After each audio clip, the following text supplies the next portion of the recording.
Nations have always competed for supremacy. These days, the competition has moved into space exploration. The race is on as to which country can build the biggest and most powerful rocket ever. What nobody is ready for is the new rocket that China is unleashing on the space industry. It has just unveiled a new 800 meters tall rocket that is unlike anything ever built. What does China's new rocket offer? How will it be built? And what does China hope to achieve with it?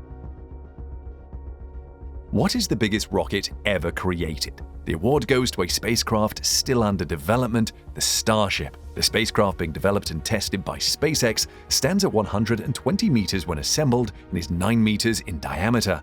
Thanks to a set of more than 30 rocket engines, the Starship can produce enough thrust to lift about 150 tons of payload to orbit at once. However, you may be surprised to learn that the first rocket to reach space officially was made by the Germans in 1944. It was the V2 rocket which crossed the Kármán line, a point defined by the Fédération Aéronautique Internationale as where space starts. But after World War II, the V2 production fell into the hands of the US, the Soviet Union, now Russia, and the UK.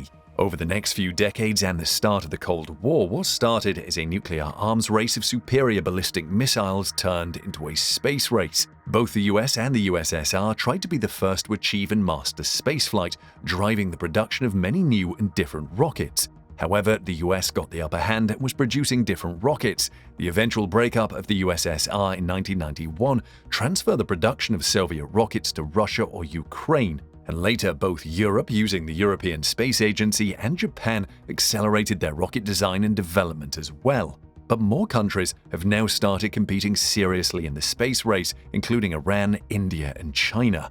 China actually started researching rocketry before the launch of Sputnik in 1957, but it was not until 1970 that the country launched its first satellite into orbit. Since then, China's launched more than 400 missions, and almost all of them have used the Long March or Changzheng family of rockets. The first rocket in the family of Long March rockets was the Long March 1. It is a 98-foot or 30 meters long three-stage rocket.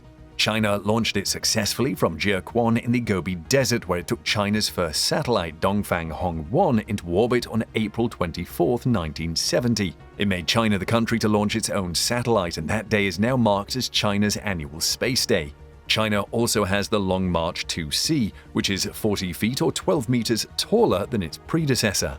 It could launch 8,490 pounds or 3,850 kilograms to low Earth orbit. The rocket has been launched more than 50 times since its debut in 1982.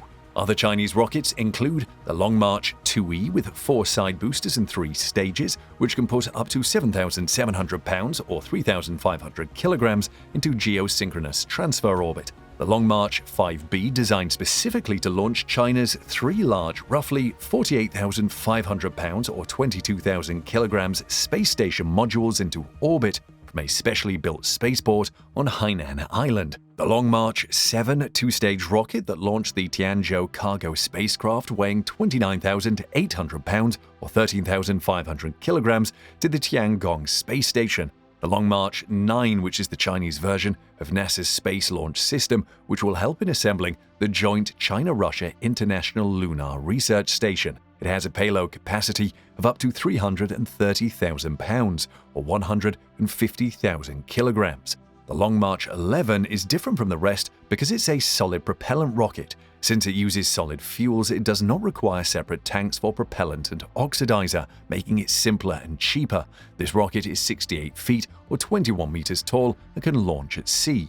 Despite the achievements China has recorded in its space program, it continues to dream big, and its next rocket shows it's not afraid to take on other spacefaring nations like the US. In fact, Beijing has made space exploration a top priority to be able to compete. China is currently barred from using the International Space Station, so it's building its own space station, built to last at least 10 years in orbit. It has already sent 3 astronauts to the station. However, nothing China has done in space yet compares with the next Chinese rocket. It's a huge 800 meters tall rocket that dwarfs everything before it. Actually, it's not surprising that China is building a rocket this huge. The country is home to numerous mega projects, from the most extensive bullet train to the most audacious road projects and skyscrapers built in a matter of days. To many people, this project might sound like science fiction. The very idea of building and putting a structure that is almost a kilometer long in space may sound preposterous.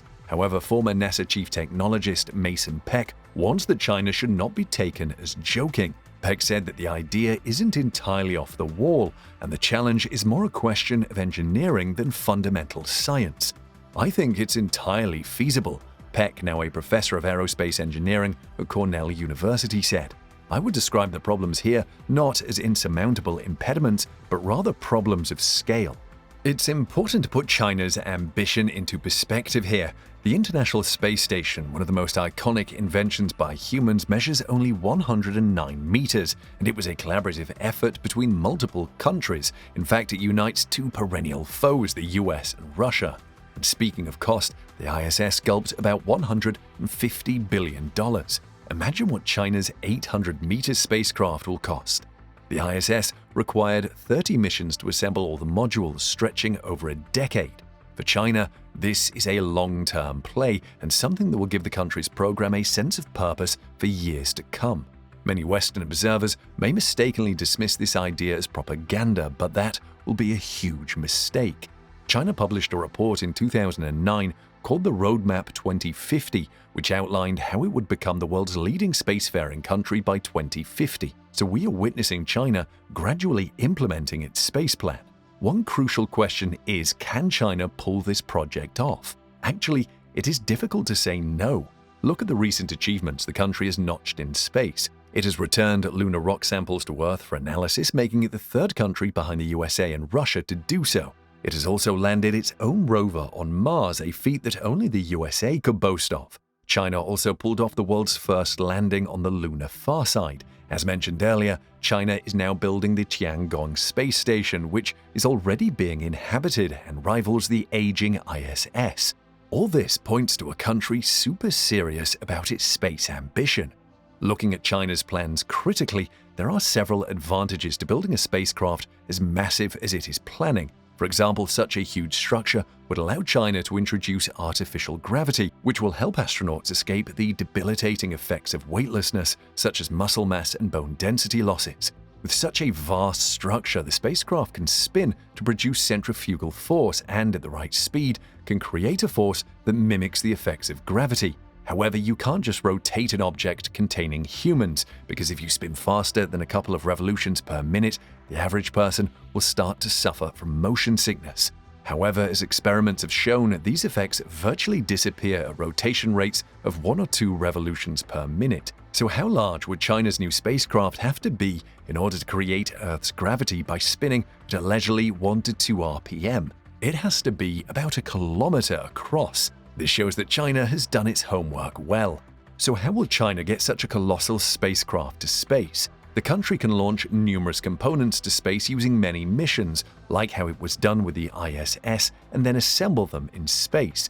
However, there is another novel approach that China can use. Thanks to unique material, it may soon be possible to build a vast structure that can fold or collapse to fit into the nose cone of a single giant rocket, like the Starship, for instance. After being launched to space, the structure then expands. The secret to this idea is something known as mechanical metamaterials. These use joints that act like a scissor to fold down to a fraction of their deployed size. The most familiar example of such a mechanical metamaterial is the Hoberman sphere. This child's toy resembles a small spiky ball in its resting state, but can expand into a larger sphere many times its original diameter. It may sound like science fiction, but so does China's plan itself. Let's hear what you think of China's spacecraft in the comments section below.